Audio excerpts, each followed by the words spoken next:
तो कैसे हैं आप सब? चलिए शुरू करते हैं। क्लास 12 फिजिक्स के फर्स्ट चैप्टर का बहुत ही इंपॉर्टेंट टॉपिक है गॉस थ्योरम।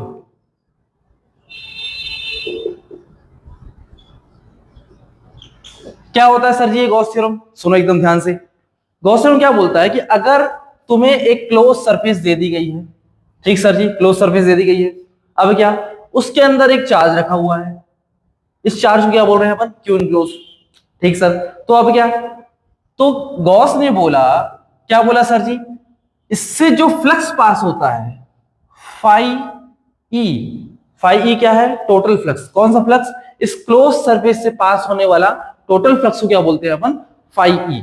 जो फाई ई होता है वो उसके अंदर प्रेजेंट चार्ज जिसको बोलते हैं क्यू इनक्लोज, इसका 1/एप्सिलॉन नॉट गुना होता है। क्या चीज? वापस से देखें, गॉस थ्योरम क्या बोला, अपने को एक क्लोज सरफेस दे दी गई है, इस क्लोज सरफेस के अंदर चार्ज प्रेजेंट है। कौन सा चार्ज? Q enclose charge. ठीक है, तो इस सरफेस से होकर जो टोटल फ्लक्स पास होगा उसको क्या बोल रहे हैं अपन? Phi E. वो कितना होता है? उसके अंदर प्रेजेंट चार्ज का 1/एप्सिलॉन नॉट टाइम्स। उसके अंदर प्रेजेंट चार्ज मतलब क्यू इनक्लोज का होता है 1/एप्सिलॉन नॉट टाइम्स। ये क्या होता है? Total flux. और फ्लक्स का फॉर्मूला क्या होता है? Integration of E dot DS, E vector dot DS vector. ये क्या होता है? टोटल फ्लक्स का फॉर्मूला होता है। अगर ये सरफेस क्लोज है तो इंटीग्रेशन हम ऐसे गोला लगा देते हैं। इस गोले का मतलब क्या है कि सरफेस कैसी है? क्लोज। क्लियर हो गया? चलो वापस से एक बार, क्या बोलता है गॉस थ्योरम?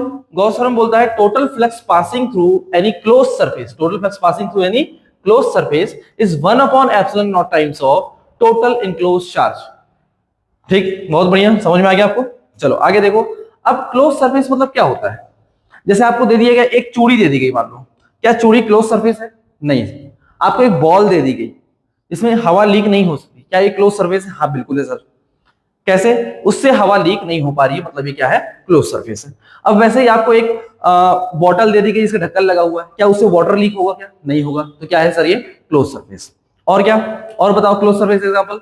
जैसे आपको एक पॉलिथीन दे दी गई, पॉलिथीन के ऊपर में गांठ बांध दी अपन, ठीक है, रस्सी लगा दी, कुछ भी लगा दी, क्या उससे एयर पास हो पाएगी? क्या नहीं। तो क्या है? ये क्लोज सरफेस। एक बैलून, बैलून को अपन ने बांध कर रख दिया, उसमें अंदर हवा भरी हुई है, तो कौन सरफेस है? वो क्लोज सरफेस। क्लियर है? तो क्लोज सरफेस क्या होता है, समझ में आ गया आपको? और नेक्स्ट वर्ड आता है गॉसियन सरफेस। कौन सरफेस सर जी? Gaussian surface. तो गॉसियन सरफेस क्या होता है? वही जो क्लोज सरफेस होती है उसको क्या बोलते हैं हम? Gaussian surface. क्लियर है? चलो अब देखो कुछ इंपॉर्टेंट बातें गॉस सरफेस, गॉस थ्योरम के बारे में। तो पहले इंपॉर्टेंट बात क्या है, चलो पहले एक एग्जांपल समझ लो, उसके बाद इंपॉर्टेंट बात देखना। जैसे हमको एक सरफेस दी गई है, सरफेस के अंदर Q1 चार्ज है, एक Q2 चार्ज है, एक -Q3 चार्ज है, एक Q4 चार्ज है, एक Q5 चार्ज है। ठीक है, तो मैंने कहा बताओ कि इससे, इस सरफेस से टोटल कितना फ्लक्स पास होगा। तो आप क्या बोलोगे? सर हमने अभी गॉस थ्योरम पढ़ा था। ठीक सर, गॉस थ्योरम में क्या पढ़ा था? जो टोटल फ्लक्स होता है, टोटल फ्लक्स मतलब फाई ई, वो किसके इक्वल होता है? इसके इनक्लोज चार्ज का। इनक्लोज चार्ज मतलब सरफेस के अंदर प्रेजेंट चार्ज। सरफेस के अंदर कितना चार्ज है सर? Q1 है, और क्या है? Q2 है, और क्या है? Q3 है। तो ये टोटल इनक्लोज चार्ज हो गया। हम ये वाले चार्ज Q4 को और Q5 को कंसीडर नहीं करेंगे। क्यों नहीं करेंगे सर? अभी आपने ही बोला था कि किसके सरफेस के बाहर चार्ज है, सरफेस के बाहर चार्ज लेंगे क्या अपन? नहीं। कौन चार्ज लेते हैं? सरफेस के अंदर वाला चार्ज। ये हो गया सरफेस के अंदर वाला चार्ज, अपॉन में क्या हो जाएगा? Epsilon not. तो ये क्या हो गया हमारा? इस सरफेस से गुजरने वाला, इस सरफेस से बाहर निकलने वाला टोटल फ्लक्स। क्लियर? अब देखो एक इंपॉर्टेंट बात ये ध्यान रखना है, अगर सरफेस से बाहर निकल रहा है फ्लक्स, फील्ड लाइन सरफेस के बाहर निकल रही है, तो वो क्या होती है? पॉजिटिव। क्लियर? अगर फ्लक्स बाहर निकल रहा है तो क्या होता है? वो पॉजिटिव। अगर फ्लक्स बाहर निकल रहा है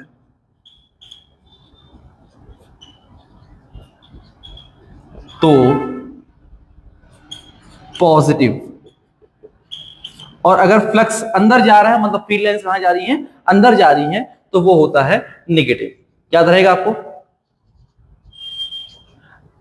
सरफेस से निकलने वाला फ्लक्स कैसा होता है? पॉजिटिव होता है, सरफेस के अंदर जाने वाला फ्लक्स कैसा होता है, नेगेटिव होता है। बहुत बढ़िया।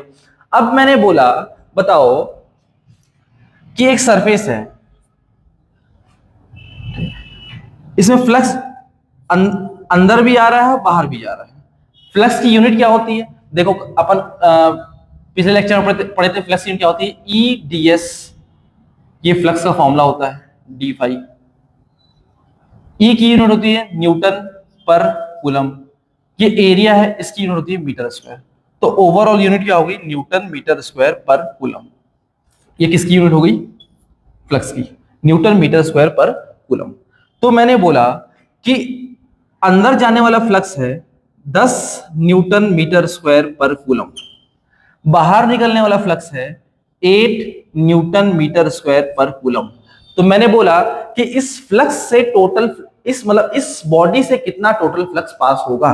तो आप क्या बोलोगे, सर देखो हमको नेट फ्लक्स फाइंड करना है, नेट फ्लक्स मतलब टोटल इनका सम। तो आने वाला कैसा होता है, नेगेटिव, जाने वाला कैसा मतलब सरफेस से निकलने वाला कैसा होता है, पॉजिटिव, सरफेस के अंदर आने वाला कैसा होता है, नेगेटिव। तो आने वाला फ्लक्स ऐसे करो, जाने वाला फ्लक्स माइनस आने वाला flux.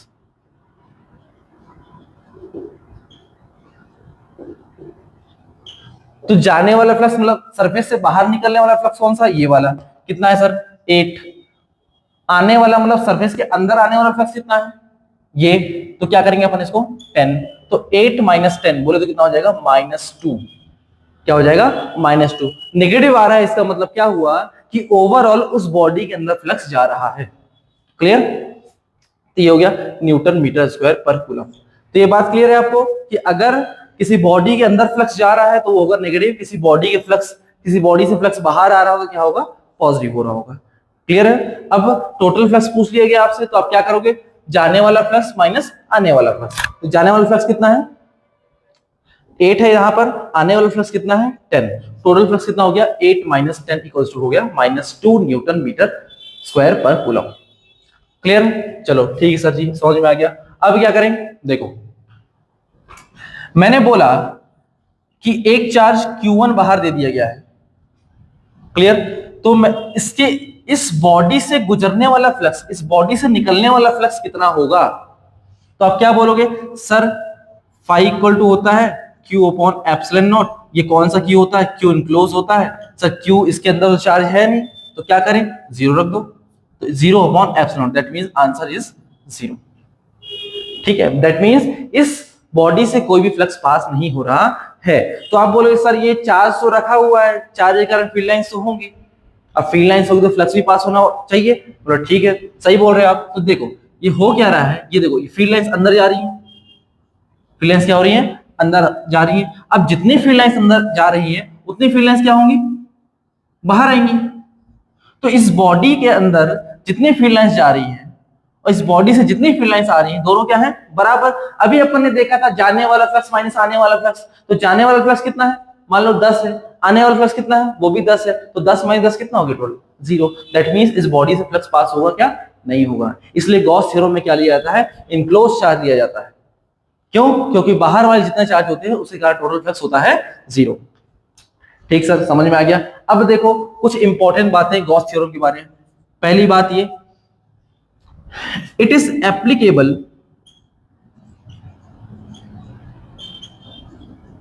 in all type of surface, in all type of surface, but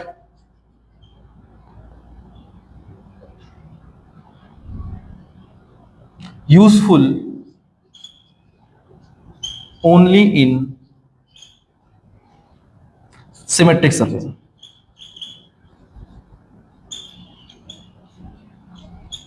क्या बोल दिया सर ये, देखो मैंने बोला कि गॉस थ्योरम हर सरफेस में अप्लाई होगा। क्या, जितने आप कैसे भी सरफेस ले आओ उसमें गॉस थ्योरम अप्लाई होगा, लेकिन यूजफुल किस में होगा, ओनली सिमेट्रिक सरफेस में। क्योंकि होता क्या है कि आगे जाके क्या करना पड़ेगा आपको, फाई इक्वल्स टू होता है ई डी एस इंटीग्रेशन के अंदर, ऐसे होता है। तो हमको इंटीग्रेशन करना पड़ेगा, और टेढ़ी मेढ़ी सरफेस दे दी गई तो हम इंटीग्रेशन नहीं कर पाएंगे। सिमेट्रिक सरफेस है, जैसे मान लो क्यूब दे दिया गया, क्यूबॉइड दे दिया गया, स्फीयर दे दिया गया, सिलेंडर दे दिया गया, तो हम इंटीग्रेशन नॉर्मली कर सकते हैं। लेकिन आपको टेढ़ी मेढ़ी सरफेस दे दी गई, मान लो बोल दिया गया पॉलीथीन है ना, पॉलीथीन के अंदर चार्ज भरा हुआ है, पॉलीथीन पैक है, तो उसके कारण अपने को कोई भी चीज निकालनी है, तो हम इस फॉर्मूले का मतलब इस थ्योरम का यूज नहीं कर पाएंगे, क्योंकि इंटीग्रेशन बहुत ही खतरनाक तरीके का हो जाएगा। क्लियर? चलो कुछ बातें और देखते हैं अपन इसके बारे में, गॉस थ्योरम के बारे में। तो पहला पॉइंट ये है,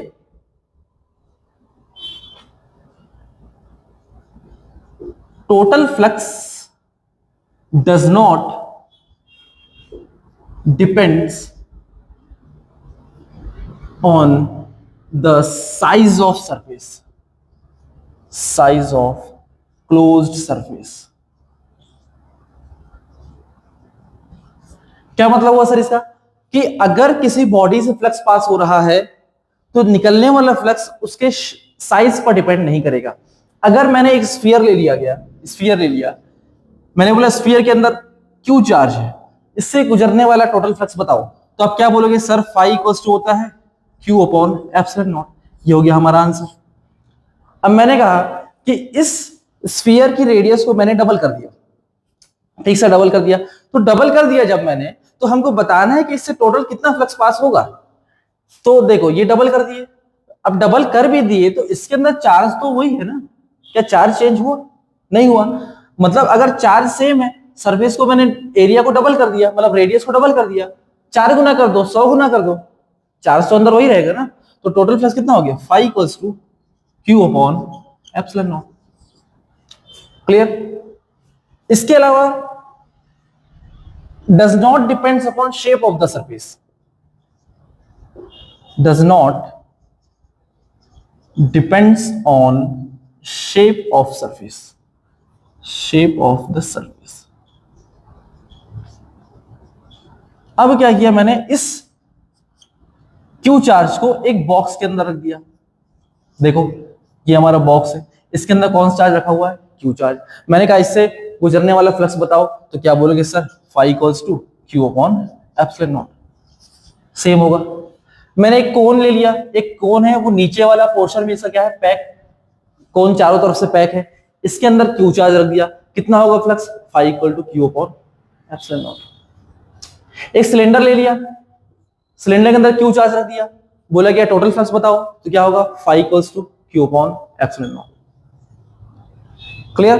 तो क्या ये जो फ्लक्स पास हो रहा है ये शेप पर डिपेंड कर रहा है? बिल्कुल नहीं सर। क्या साइज पर डिपेंड कर रहा है? बिल्कुल नहीं सर। तो किस पर डिपेंड कर रहा है? Only on enclose charge. किस पर डिपेंड करता है? ओनली इनक्लोज चार्ज पर डिपेंड करता है। हाँ एक चीज हो सकती है कि अगर एयर के अलावा कोई और मीडियम प्रेजेंट है, क्या कहा मैंने, इस देखो हम ये मानकर चलते हैं कि इसके अंदर क्या प्रेजेंट है? एयर प्रेजेंट है। अगर एयर के अलावा कोई और मीडियम रखा हुआ है तो एप्सिलॉन नॉट की जगह उस मीडियम की परमिटिविटी आ जाएगी। क्लियर? क्या होगा, अगर कोई और मीडियम रखा हुआ है तो अपने को एप्सिलॉन नॉट की जगह उस मीडियम की परमिटिविटी को रखना है, जो कि आपके बोर्ड लेवल में नहीं आएगा। क्लियर? आ भी गया तो क्या करना, आप मीडियम की परमिटिविटी दी जाएगी या डाइलेक्ट्रिक कांस्टेंट दिया जाएगा, तो आपको बगल में के लिख देना, तो हमारा आंसर हो जाएगा। ठीक सर।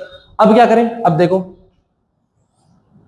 मैंने कहा अभी तो ये क्लोज सरफेस वाला आपने जान लिया क्वेश्चन। अब मैंने कहा कि एक हमारे पास स्फीयर है, कौन सा स्फीयर? हेमिस्फीयर। हेमिस्फीयर है, इसके अंदर क्यू चार्ज रखा हुआ है, तो इससे गुजरने वाला टोटल फ्लक्स बताओ। क्लियर? ये ओपन है, यहां पर क्या है ओपन, भरा हुआ नहीं है, तो इससे गुजरने वाला टोटल फ्लक्स चाहिए अपने को, तो कैसे करेंगे? अगर ये टोटल कंप्लीट स्फीयर होता, अगर ये कंप्लीट स्फीयर होता तो टोटल फ्लक्स कितना होता सर? फाई इक्वल्स टू होता है क्यू अपॉन एप्सिलॉन नॉट होता। क्लियर? इसको बोलते रहो मैं फाई नॉट, इनिशियल फ्लक्स बोलते रहे इसको। तो मैंने क्या किया, बीच से स्फीयर काट दिया। ठीक सर जी, काट दिया। अब क्या होगा, स्फीयर काट दिया तो देखो टोटल फ्लक्स पूरे कंप्लीट स्फीयर से इतना पास हो रहा था, ये वाला पोर्शन काट दिया मैंने, बचा कितना? आधा स्फीयर। तो आधे स्फीयर से कितना फ्लक्स पास होगा? फाई इक्वल्स टू आधा फ्लक्स, जो पुराना फ्लक्स था उसका अपॉन क्या कर देना? 2 कर देना। ठीक सर। अब क्या करेंगे, क्यू नॉट की वैल्यू कितनी है? Q upon epsilon not, upon में क्या हो गया 2, तो ओवरऑल आंसर हो जाएगा क्यू अपॉन 2 एप्सिलॉन नॉट। ये क्या हो गया, इस हेमिस्फीयर से पास होने वाला टोटल इलेक्ट्रिक फ्लक्स। ठीक। अब क्या किया, एक और क्वेश्चन दो, देखो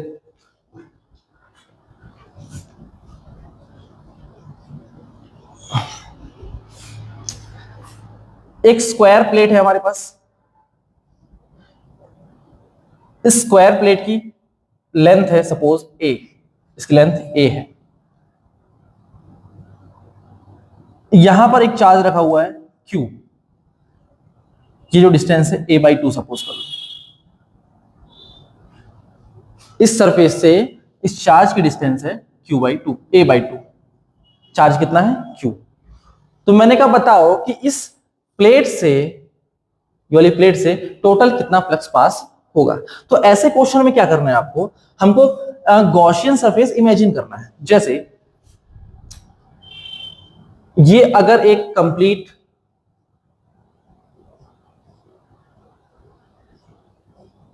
क्यूब होता, अगर एक कंप्लीट क्यूब होता, इसके अंदर चार्ज कितना रखा हुआ है, क्यू चार्ज रखा हुआ है, तो सर इससे पास होने वाला टोटल फ्लक्स कितना होगा, फाई नॉट इक्वल्स टू हो जाएगा क्यू अपॉन एप्सिलॉन नॉट। ठीक सर। अब देखो इसमें कितनी सरफेस है टोटल, 6 सरफेस। क्यूब में कितनी सरफेस होती है, 6। अगर आपको समझ में नहीं आ रहा तो देखो, जो अपन डाइस होता है, डाइस पासा, तो उसमें 1 से लेकर 6 तक के डिजिट्स होते हैं, तो 6 हर एक फेस में 1 डिजिट होता है, टोटल डिजिट कितने हैं 6, तो कितने फेस होते हैं उसमें 6। ठीक, तो टोटल 6 फेस से कितना फ्लक्स पास हो रहा है, क्यू अपॉन एप्सिलॉन नॉट। तो यहां पर कितना फेस दिया हुआ है, ओनली एक फेस दिया हुआ है, तो एक फेस देखो 6 फेस से क्यू अपॉन एप्सिलॉन नॉट, तो एक फेस से कितना फ्लक्स पास होगा, फाई नॉट अपॉन 6। क्लियर, 6 से पास होता है इतना, तो एक से पास होगा कितना, फाई नॉट अपॉन 6। मान लो 6 पेन आते हैं 20 रुपए के, एक पेन कितने का आएगा 20 अपॉन, इसको 6 से डिवाइड करते हैं ना, वैसे ही 6 फेस से कितना फ्लक्स पास होता है, फाई नॉट, तो एक फेस से कितना फ्लक्स पास होगा, फाई नॉट अपॉन 6, ये लिखा हुआ है मैंने। क्लियर, तो ऐसे क्वेश्चन आए एग्जाम में तो हमको बनना चाहिए। चलो आगे बढ़ते हैं अपन। अब नेक्स्ट है, हम गॉस थ्योरम का प्रूफ देख लेते हैं, प्रूफ ऑफ गॉस थ्योरम। कि हमने एप्लीकेशन जान लिया, अब थोड़ा सा प्रूफ देख लो आप लोग।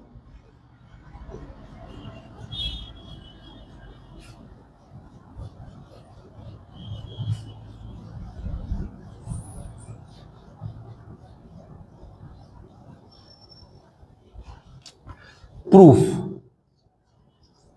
तो प्रूफ में क्या करना है, हमको एक स्फीयर लेना है, स्फीयर के अंदर एक क्यू चार्ज रखा हुआ है, चार्ज क्यू है। सपोज एक स्मॉल एरिया ले लिया हमने, ये स्मॉल एरिया है ds, हमको मालूम है area is a vector quantity, तो इसमें ds के ऊपर क्या लगा दिया, वेक्टर। अब जो वेक्टर क्वांटिटी होती है उसकी डायरेक्शन क्या होती है, मतलब जो एरिया वेक्टर होता है उसकी डायरेक्शन क्या होती है, सरफेस के परपेंडिकुलर। आपको ऐसा टेढ़ा मेढ़ा सरफेस बना के दे दिया, बोला गया इस एरिया पर, इस एरिया की डायरेक्शन बताओ, तो क्या बोलोगे, ऐसी होगी। इधर पर एरिया की डायरेक्शन इधर होगी, ये एरिया की डायरेक्शन ऐसे, ये एरिया की डायरेक्शन ऐसे, तो एरिया की डायरेक्शन क्या होती है, सरफेस के परपेंडिकुलर। तो यहां पर जो एरिया वेक्टर है इसकी डायरेक्शन क्या होगी, सरफेस के परपेंडिकुलर, ये हो गया ds वेक्टर। क्लियर। अब क्या, अब मैंने कहा कि ये क्यू चार्ज है, इस क्यू चार्ज के कारण यहां पर इलेक्ट्रिक फील्ड होगी सर, तो इलेक्ट्रिक फील्ड की डायरेक्शन कैसी होगी, वो भी ऐसी होगी। ये किसकी डायरेक्शन है, इलेक्ट्रिक फील्ड की डायरेक्शन है। तो आप देख पा रहे हैं ये जो इलेक्ट्रिक फील्ड है और ये क्या है, ds। क्लियर है, तो दोनों के बीच एंगल कितना है, थीटा इक्वल्स टू 0 डिग्री। जिस डायरेक्शन में इलेक्ट्रिक फील्ड है उसी डायरेक्शन में क्या है, ds। यहां पर एक स्मॉल कोन बना ले रहा हूं, ये कोन है, इस एरिया से फ्लक्स पास हो रहा है, रेडियस 6 r। क्लियर। अब देखो फ्लक्स का फॉर्मूला क्या होता है, देखो इस छोटे से एरिया से कितना फ्लक्स पास होगा, D phi equals to Q E ds, E vector dot ds। Angle कितना दोनों के बीच में, 0, ये हो जाएगा ई ds। हमने पढ़ा था vector a dot vector b बराबर क्या होता है, ए बी कॉस थीटा, वैसे ही होगा ई ds कॉस थीटा। ठीक सर जी।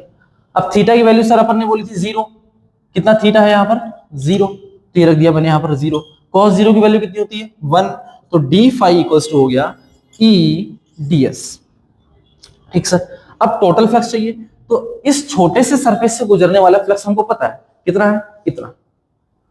एक काम करो, इक्वेशन 1 देख के आप ई का फॉर्मूला क्या जानते हैं, ई इक्वल्स टू होता है के Q upon R square.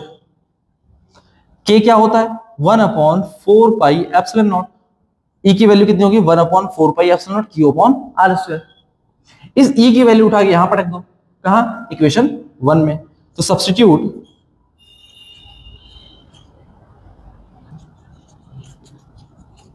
The value of E in equation 1।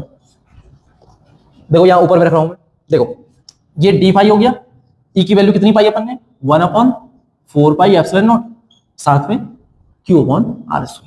ठीक सर, अभी क्या करें, हमको टोटल फ्लक्स चाहिए, तो कभी भी हमको थोड़ा सा डी फाई मतलब कितना फ्लक्स, थोड़ा सा फ्लक्स, कोई भी थोड़ी सी चीज दी हुई हो और हमको पूरे के कारण, पूरे सरफेस के कारण जो फ्लक्स पास हो रहा है उसको निकालना हो, तो क्या करते हैं हम सर, इंटीग्रेशन करते हैं। क्या करते हैं, इंटीग्रेशन कर दो, इंटीग्रेशन। तो total flux phi equals to हो जाएगा इंटीग्रेशन ऑफ डी फाई। अब चूंकि गॉस किसके बारे में बात करता है, क्लोज सरफेस के बारे में बात करता है, किसके बारे में बात करता है, क्लोज सरफेस। तो हमको यहाँ पर ऐसे गोला लगाना पड़ेगा। ये गोला क्या शो कर रहा है कि जो इंटीग्रेशन हो रहा है वो पूरी कंप्लीट क्लोज सरफेस का हो रहा है। ठीक सर जी, अब फाई की वैल्यू रखेंगे अपन, फाई कितना है, ये इक्वेशन 2 दे दो सपोज इसको। तो यहाँ पर क्या रख दिया था अपन ने, 1 upon 4 pi epsilon naught Q upon R square. एक सेकंड, यहाँ पर मैं टीएस भूल गया था, ये हो गया टीएस, यहाँ भी क्या आएगा टीएस। अभी क्या होगा सर, देखो 1 अपॉन 4 पाई एक फिक्स क्वांटिटी है, कांस्टेंट है, इसको बाहर कर दो इंटीग्रेशन के, ये हो गया 1 अपॉन 4 पाई एप्सिलॉन नॉट। अब देखो ये क्यू भी क्या है, फिक्स चार्ज, इस सरफेस के अंदर का चार्ज चेंज हो रहा है क्या, बिल्कुल नहीं हो रहा है, तो क्यू को भी बाहर कर देते हैं। जब भी हम इंटीग्रेशन करते हैं तो इंटीग्रेशन के साइन के राइट साइड में जो भी कांस्टेंट चीज होती है, कांस्टेंट चीज मतलब जिसकी वैल्यू चेंज नहीं होती है, उसको निकाल के बाहर कर देते हैं। तो यहाँ पर क्यू चेंज हो रहा था क्या, नहीं हो रहा था सर, तो क्या करो, बाहर कर दो। अब क्या करोगे, देखो रेडियस आर क्या है, इस चार्ज से इस सरफेस की डिस्टेंस जो कि क्या है, रेडियस है। क्या रेडियस चेंज हो रही है क्या, नहीं। क्या ऐसा, क्या अपन जब इंटीग्रेशन करते करते बड़ा होते जा रहा है क्या, बिल्कुल नहीं हो रहा है। तो क्या करेंगे अपन, बाहर कर देंगे। क्यों बाहर कर रहे हैं, चेंज नहीं हो रहा है, कांस्टेंट है। अब बचा क्या, ओनली डीएस। यहाँ गोला लगाना ना भूलें। अब देखो ये डीएस क्या है, छोटी सी सरफेस, किसकी, कौन से शेप की, स्फीयर। स्फीयर की छोटी सी सरफेस को क्या बोल रहे हैं हम, डीएस। और अगर मैं इसका इंटीग्रेशन कर दिया तो पूरी सरफेस निकल जाएगी। ठीक सर, अब क्या करेंगे, ये पूरी सरफेस मतलब क्या होता है, इसका सरफेस एरिया निकालना है। कौन सी शेप है ये, स्फीयर, तो स्फीयर का सरफेस एरिया क्या होता है, ds इक्वल्स टू होता है 4 पाई आर स्क्वायर। क्लियर, तो जिसको नहीं याद है वो याद कर लें, 1 upon 4 pi epsilon naught Q upon R square. इस पूरे की वैल्यू कितनी हो जाएगी, 4 पाई आर स्क्वायर। तो 4 पाई से 4 पाई कैंसिल, आर स्क्वायर से आर स्क्वायर कैंसिल, बचा कितना, क्यू अपॉन एप्सिलॉन नॉट। यही क्या है हमारा टोटल फ्लक्स, इसे क्या बोलते हैं, गॉस थ्योरम। क्लियर, एक बार वापस समझते हैं। देखो एक सरफेस दिया गया हमको, क्या सरफेस है, स्फेरिकल सरफेस है। इस सरफेस के कारण क्या चाहिए हमको, टोटल फ्लक्स चाहिए, टोटल फ्लक्स जो कि गॉस थ्योरम है। तो कैसे करेंगे, सरफेस ले लिया, इसमें एक चार्ज ले लिया, क्या, क्यू, रेडियस कितनी है इसकी, आर, आर डिस्टेंस पर एक छोटा सा एरिया ले लिया, कितना, डीएस। इस डीएस की डायरेक्शन कैसी होगी, सरफेस के परपेंडिकुलर। यहाँ पर जो क्यू चार्ज है, इस चार्ज का इलेक्ट्रिक फील्ड कैसी होगी, ये भी सरफेस के परपेंडिकुलर। तो ई और डीएस के बीच में एंगल कितना हो गया, 0 डिग्री। ठीक सर, अब क्या, फ्लक्स का फॉर्मूला लगाओ। फ्लक्स क्या होता है, डीएस छोटे से एरिया से पास होने वाला flux d phi equals to होता है E ds, E vector dot ds. आप स्टेटमेंट भी लिख सकते हो यहाँ पर, flux passing through small area ds, d phi equal to E dot ds. अब क्या करें, ई डीएस कॉस थीटा होता है, थीटा कितना हमारा, थीटा कितना, 0 डिग्री, कॉस 0 दिया मैंने, कॉस 0 की वैल्यू क्या होती है, 1, तो हो गया E dot E into DS, ये हो गया डी फाई। यहाँ पर ई आ रहा है, ई के बारे में जानकारी हमारे पास, हम जानते हैं ई इक्वल टू क्या होता है, since E equals to 1 upon 4 pi epsilon naught Q upon R square. इस ई की वैल्यू उठा के अपन ने यहाँ पर रख दी। क्लियर, तो substitute the value of E in equation 1। तो ये पूरी वैल्यू उठा के मैंने ई की जगह पलट दी। अब क्या होगा सर, अब हमको क्या, ये देखो क्या दिया है, टोटल स्मॉल फ्लक्स दिया हुआ है, छोटे से एरिया से पास होने वाला फ्लक्स दिया हुआ है, हमको चाहिए टोटल फ्लक्स। तो टोटल फ्लक्स क्या हो जाएगा, phi equals to integration of D phi. तभी हमको छोटी सी चीज दी हुई है, हमको बड़ी चीज चाहिए, तो क्या करते हैं हम, इंटीग्रेशन करते हैं। डी फाई का इंटीग्रेशन कर दिया, कैसे किया सर, सबसे पहले इसकी वैल्यू उठा के रख दी। ठीक सर, अब क्या किए, जो कांस्टेंट चीजें होती है सारी कांस्टेंट है, बाहर निकाल दिए, बचा क्या, ओनली डीएस। ये डीएस क्या है, इस स्फीयर का छोटा सा एरिया है। अगर मैं इसको इंटीग्रेट करूंगा तो स्फीयर का पूरा एरिया आ जाएगा। स्फीयर का पूरा एरिया कितना होता है, 4 पाई आर स्क्वायर। मैंने उठा के यहाँ पर रख दिया 4 पाई आर स्क्वायर। तो 4 पाई से 4 पाई कट गया, आर स्क्वायर से आर स्क्वायर कट गया, बचा क्या, Q upon epsilon naught. Clear, तो ये था हमारा गॉस थ्योरम। अब गॉस थ्योरम से रिलेटेड कुछ और अपन न्यूमेरिकल्स करने वाले हैं जो कि प्रीवियस एग्जाम्स में आए हुए हैं। तो फिलहाल आप इसको नोट कर लें सबसे पहले। और कोई भी डेरिवेशन जब हम करते हैं तो एक बार आपको देख के करना है, उसको समझना है कहाँ कहाँ कैसे कैसे चीजें हुई, फिर उसके बाद कॉपी बंद कर दें, आप उसको बिना देखे करें। बिना देखे करने के बाद भी अगर आपसे नहीं बन रहा है तो जहां पर अटक रहे हो वहां पर कॉपी से देख सकते हो। क्लियर? आपको इतना बढ़िया से फोकस लगा के देखना है कि अगर उसको तिबारा कर रहे हैं अपन, वापस से एक बार कर रहे हैं तो हमसे बन जाए। नहीं बनता है तब भी जहां अटक रहे हो वो पॉइंट नोट करो, वापस से लिखो, वापस से कॉपी बंद करो, वापस सॉल्व करो। क्लियर? अगर आपका माइंड बहुत स्लो है तो आप बार बार करें, 5 बार 7 बार 8 बार जितने बार में ना बने। क्लियर? तो इस लेक्चर के इतना ही, मिलते हैं अपन अगले लेक्चर में।